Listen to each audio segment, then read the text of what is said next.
TV रख के पास पागल हुई सास।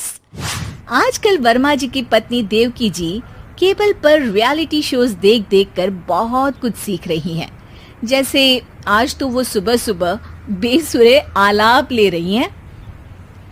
सारे गामा माँ जी, सारे गामा पाधा नीसा होता है। अरे वो तो सब गाते हैं, ये मेरा स्टाइल है। आवाज तो कम कर लीजिए माँ जी, पर्दे फट जाएंगे कान के। ये कहो कि पर्दों में आग लग जाएगी। देखना, मेरी आवाज सुन के जज आग लगा देगी, आग लगा देगी, तू तो आग लगा देगी, ऐसा बोलेंगे। सरिता वहां से परेशान होकर चली जाती है और सास रियाज जारी रखती है। सारे गाओ, सारे नाचो।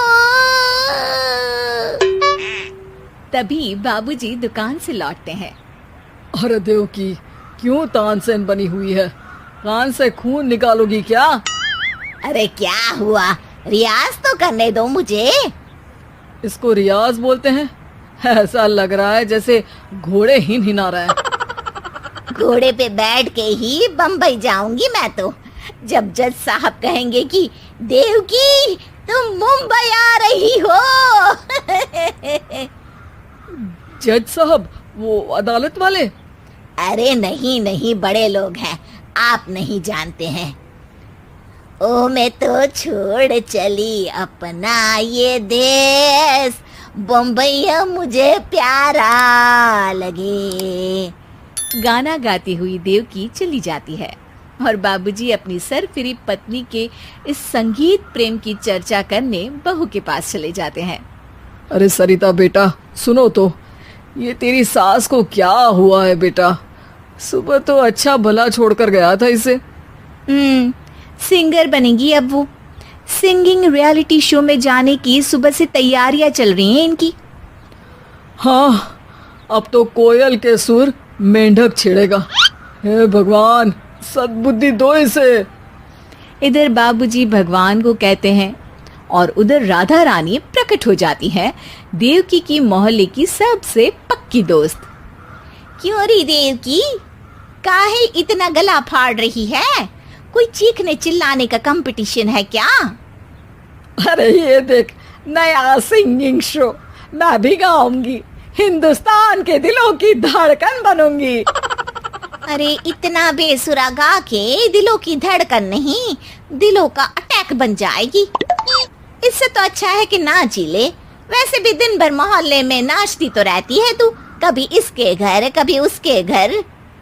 देवकी को समझ में आ जाता है कि उसका गाना किसी को पसंद नहीं आ रहा। अगले दिन सरिता देखती है कि सास पैरों में घुंघरू बांध के नाच रही है। अरे माँ जी, क्या मंजुलिका बनी हुई है आज आप?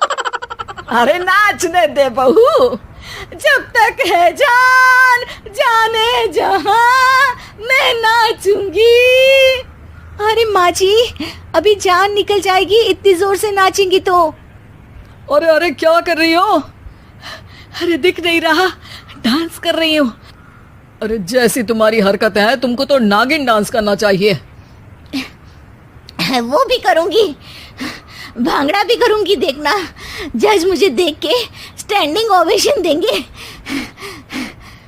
हाँ, स्टैंडिंग ओवेशन तो देंगे ही, ताकि खड़े होकर वहां से भाग सके तुम्हारा डांस देखकर। अरे कुछ ढंग की चीज करो, ये रोज क्या नया शुरू कर देती हो?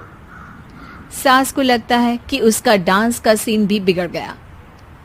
अब वो टीवी देख के कोई और कलाकारी ढूंढने लगती है।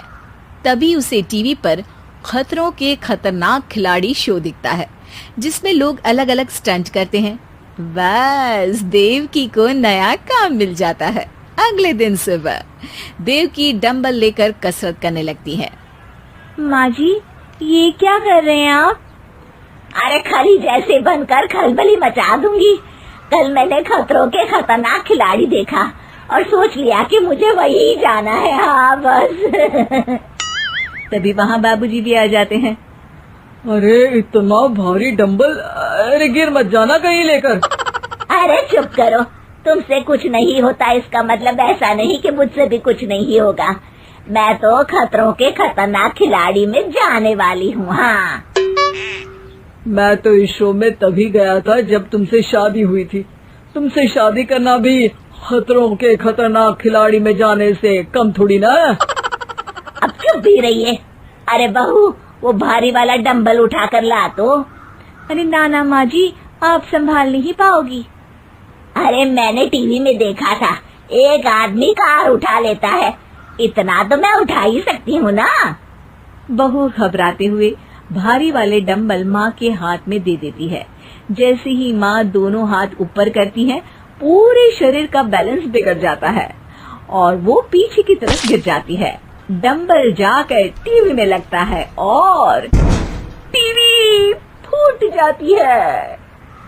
माँ जी, उठिए माँ जी। बाबूजी बहुत तेज हंसने लगते हैं। बाबा बाबा, टीवी और बीवी दो टेंशन थे मेरे, आज एक कम हो ही गया।